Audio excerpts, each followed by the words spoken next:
I'm here with my dad's 1950 Marlin 39a 22 long rifle. And this is the gun that accompanied my parents on their very first date when they went squirrel hunting. And when I was a young boy, I always thought this gun had magic in it because my dad never missed a squirrel with it.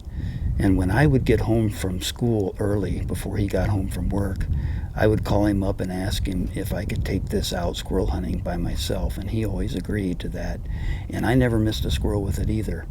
And it's been since 1977, when my dad passed, that I haven't shot this gun since. And I'm going to share with you today the first time back shooting this gun. I'm Riveroo Bay, and welcome to my gun kingdom.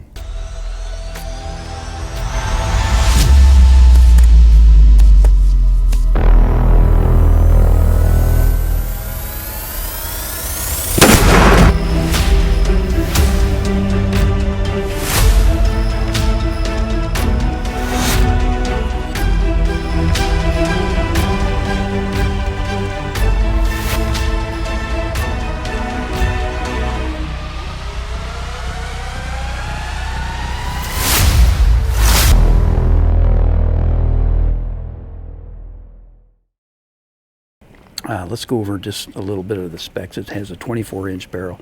It does have the hood still on the front sight there, so there's no parts that's missing off this firearm at all. And but anyway, it holds about 15 rounds of 22 long rifle. I have with me my 1957 Marlin 39a, and this gun is actually missing the hood on the front sight, but this is in fairly good shape. This is in a lot of my videos, and this has a 3x9 Bushnell scope on it, and it's zeroed in at 50 yards. And I've done quite a few videos here on this channel, squirrel hunting, and you can watch those if you like and see how nice this scope is zeroed in. And I do a lot of headshots on the squirrels with this, so this is almost like perfectly zeroed in. And so I did bring this today, but we're not going to shoot this today because this video is more about my dad's 39A. And if we have to do any adjustments, I did bring a dowel rod with me for correcting the windage. And but the elevator is still here. Like I said, all the parts are here. It's in beautiful condition. So what do you say we load this thing up and shoot it?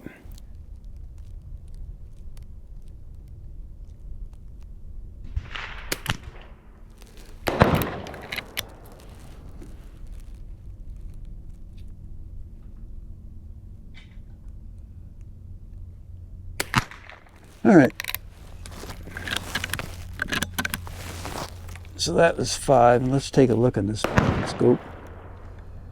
See how we did here. When you adjust these sights, when I raise the elevator here, I'm just going to raise it one notch at a time, but you go in the direction that you want to go. So we want to go up, so we need to push this towards us here. Just one click. There's one click. So let's try that, and let's stay with the CCI. So let's load it back up again and visually check that it's empty. Right, and I have the lever open. All right, so we're staying with the CCI, another 5, and I raised the elevator. One in there. Cycle's nice with the CCI.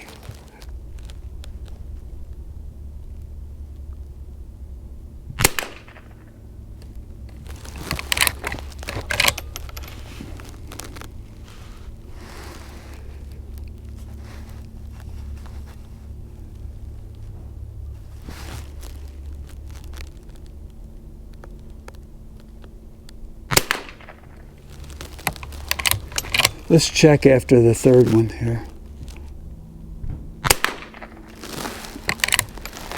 All All right, let's check that. Let's shoot the last two here.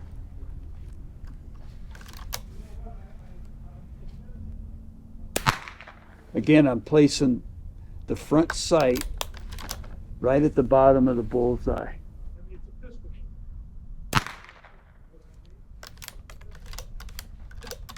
Okay, that was 5 altogether, so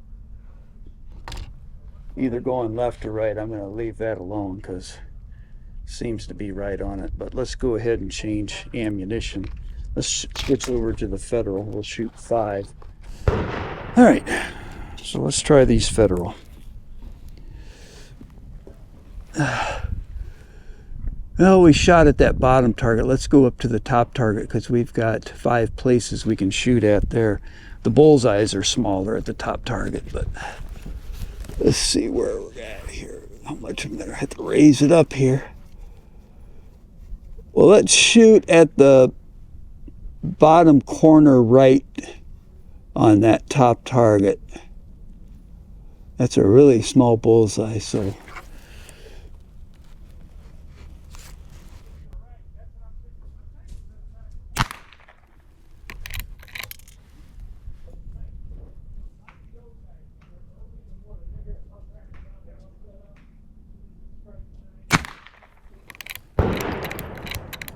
all right.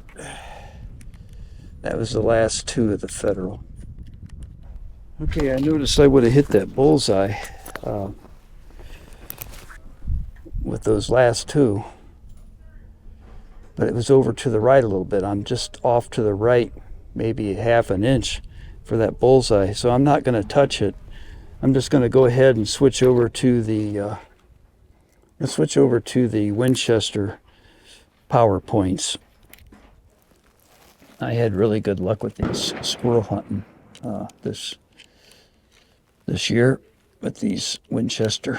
These are 1280 feet per second, and it's just a modified hollow point, basically. Better accuracy with the power points than just a regular hollow point. But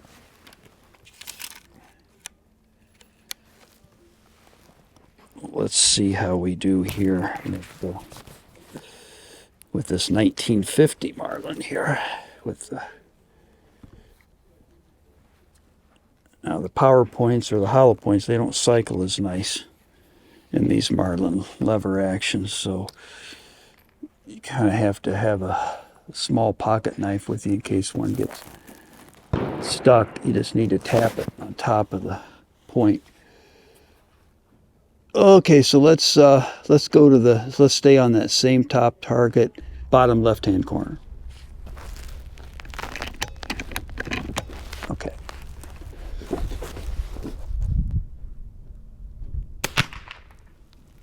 We'll fire 3.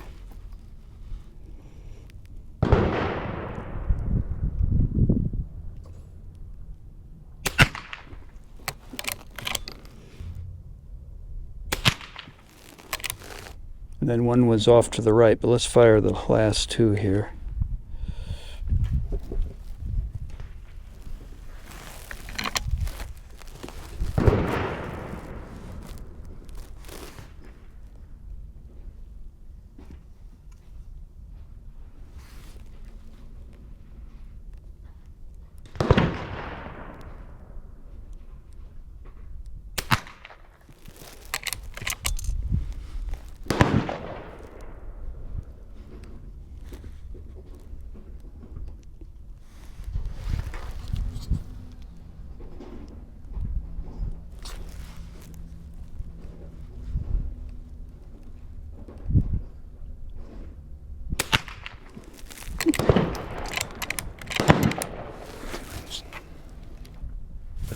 Slightly high and to the right. So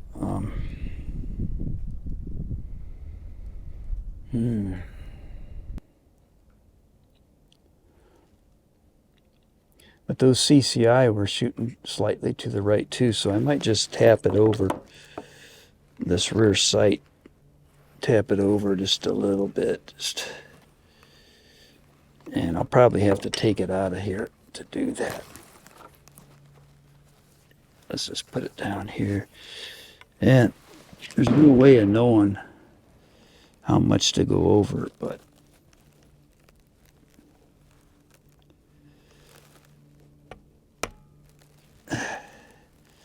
let's try that. Just one tap. I think I did see it move.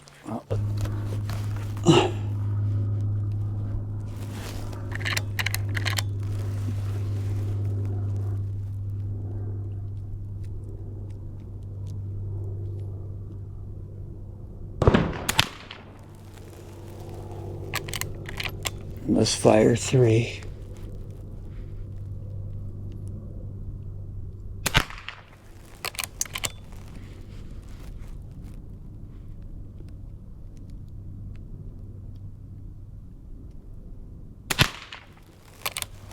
It did look like there was one just right over the top of the bullseye. We got 2 more in here, so let's just go ahead and shoot the last 2. Same bullseye.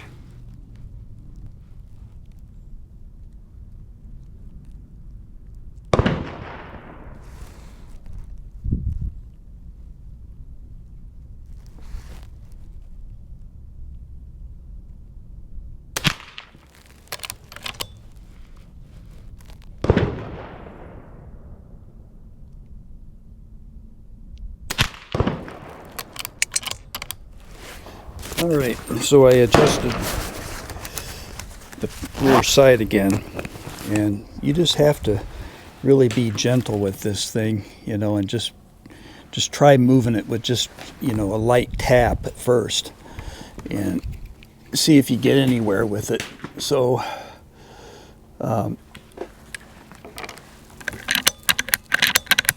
let's go ahead and let's stay with the PowerPoint Winchester.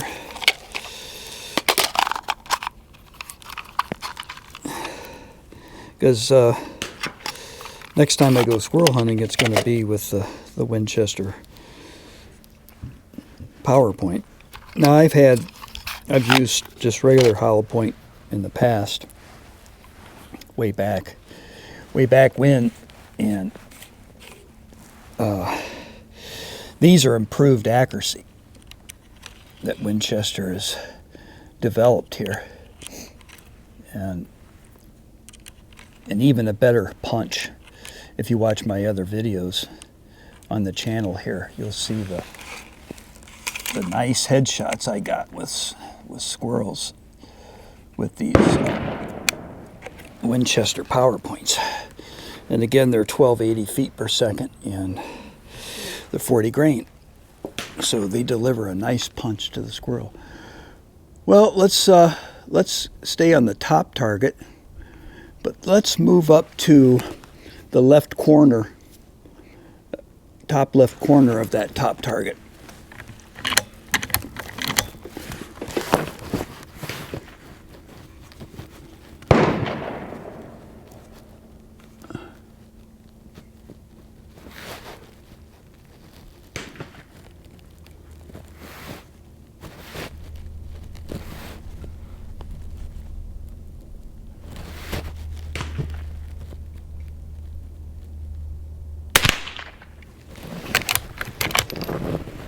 Shoot 3.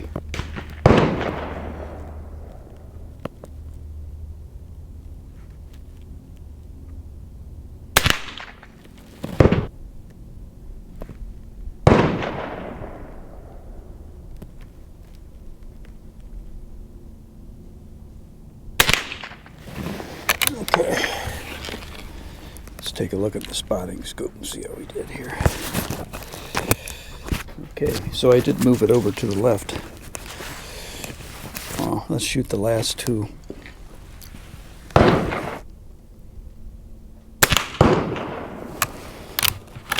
Oh, didn't eject, see that?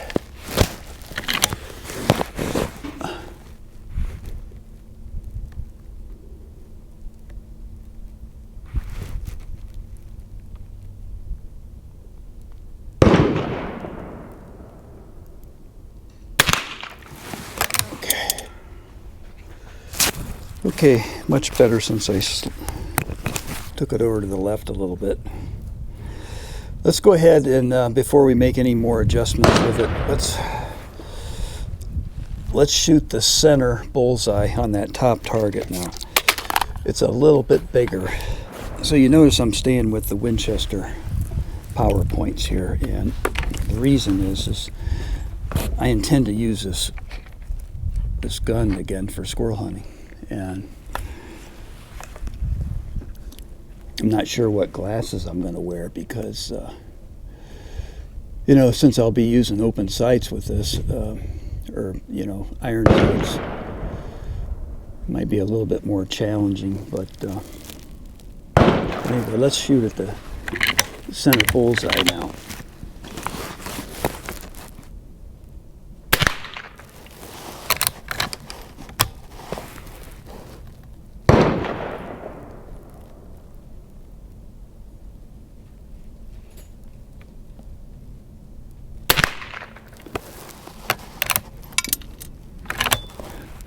One more, and we'll check.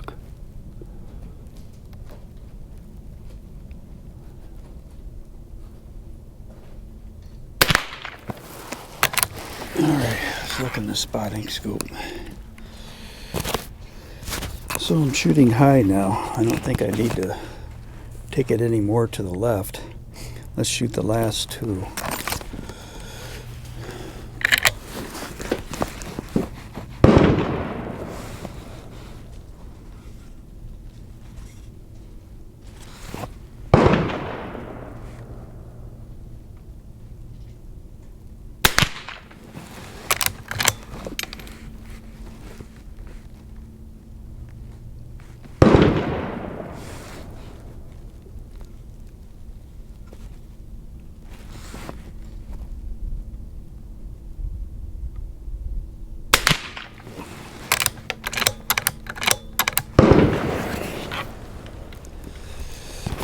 Okay, I'm still just slightly over to the left. So let's say we go ahead and tap it back to the right a little bit, because I might have gone too far. It moves pretty nice. Like I said, this gun's in nice shape, and I know when I went hunting with it, I really took really good extra care since it was my dad's gun, and but I think I slightly moved it over just a little bit too much. There, let's just, I don't know if that moved it. I might hit it just a little bit more here. There. All right. Let's try that. And we got to put some more shells in it too.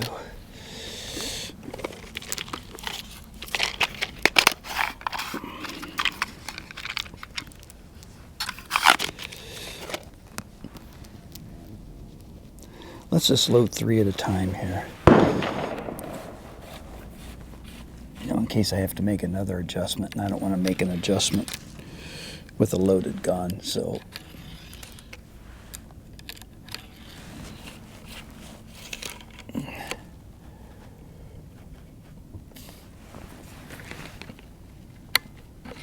Okay, just 3.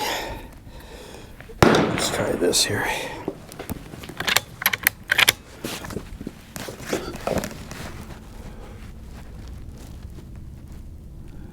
All right.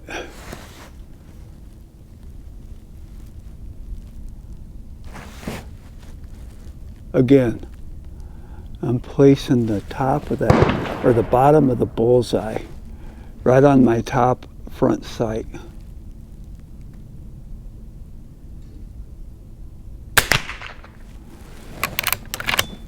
Let's shoot 2.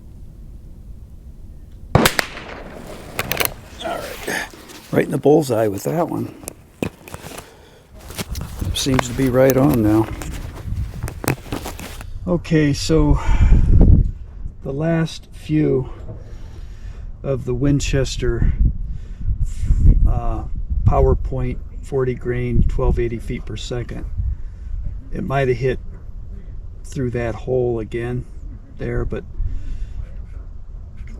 at least it's shooting a little bit lower, and it seems to be centered more, so my windage seems to be okay. This one up here was the same shells, and then I came back to this one, if you remember. So I don't think I want to do any more adjusting right now. I would say it's, for right now, it's roughly sighted in 25 yards. And then before my next squirrel hunt, I'll come back here to the range and do some more, and just to make sure. But right now I'm not going to make any more adjustments. Okay, so I'm pretty happy with the results. Like I said, it's roughly sighted in right now. And then before I go squirrel hunting